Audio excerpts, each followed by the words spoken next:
Back to reporting season now, though, and Perseus Mining has reported its half year with revenues coming in at $665 million, profit after tax of $203 million. It says gold production and sales performed particularly well.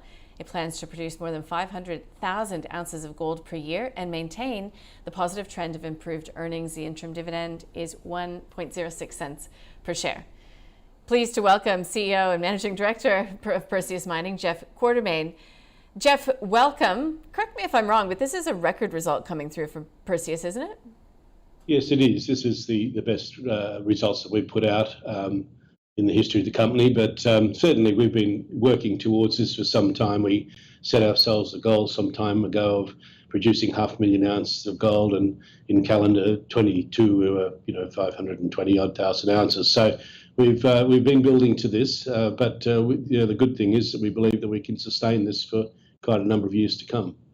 That's what I was going to ask. So is your work done, Jeff? No, of course not. So how do you make sure that you sustain this production for those years to come?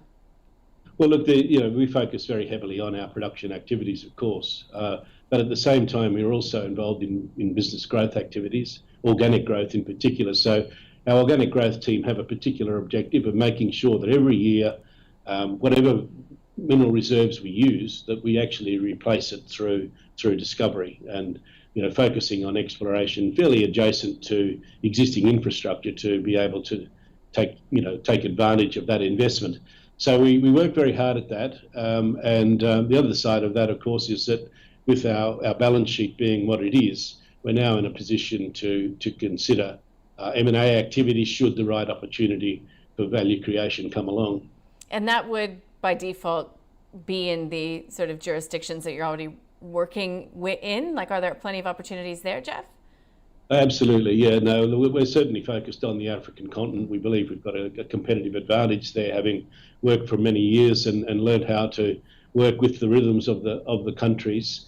But we're certainly seeing, particularly say in Sudan, which is a very largely underexplored area, where having taken the decision to go into the country, we're experiencing what we might call first mover advantage, where many people are coming in to us and asking us to partner with them on their land holdings and the like. So yes, we've got a number of opportunities in front of us. Of course, not everything we see it passes muster in the sense of delivering our expected returns and the like. But it certainly is worth our while to take a close look, and if the stars align, and execute and add those additional reserves to our portfolio. Jeff, last time we spoke, I addressed cost pressures that every miner, is talking about for good reason, but you'd indicated that those inflationary pressures hadn't really been taking hold in Africa, at least last time we spoke. Has anything changed there? Look, I think we're seeing some pressure in certain areas, but part of our business is to make sure that we continually improve and to make sure that we bring costs down, to accommodate the inflationary forces that exist. To say there is none would simply not be true. Certainly the war in Ukraine and sanctions, embargoes put on Russia has had some influence around things like the ingredients of explosives and things, which has caused the cost of those to increase. But look, our job is to make sure that we keep our costs under control, and we work very hard at that. Now, when it comes to the price of gold, are you still expecting strength to come through in calendar 23? Well, look, I'm no expert in the pricing of gold. I mean, I'm continually surprised by the movements, but certainly there does seem to be a school of thought thinking that we will see some increase in the price. But I guess what the US is doing with their interest rates is clearly influential at the present time.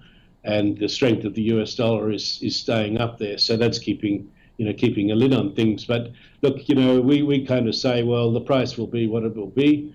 We do have actually a hedge book in place for about 24% of our production over the next three years. I think the average price is about $1,915 an ounce. So we actually have our forecasts, our cash flow forecasts, underpinned by that hedging.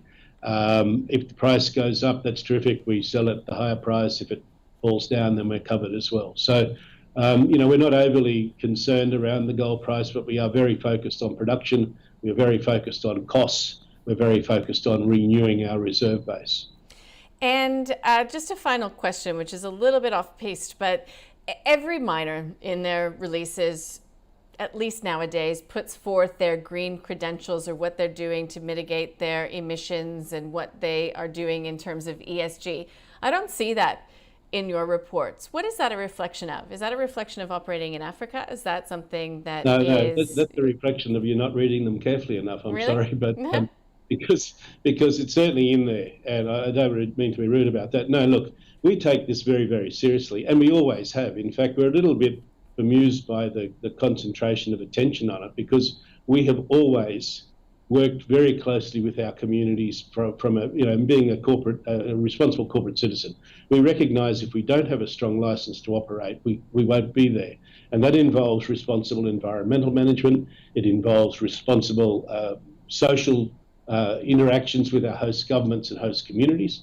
And of course, it involves maintaining the highest possible standards of governance from a global perspective, because let's not forget that our bankers and investors are located all around the world, and they expect standards from us being in Africa at the same level as if we were in their home countries. So for us, ESG is not a particularly new thing. We've been doing it forever. We report it in a very detailed manner in our sustainability reports, and we update it each quarter in our operating reports. So we don't stand on a fence and shout out about how good we are. We just get on and do it.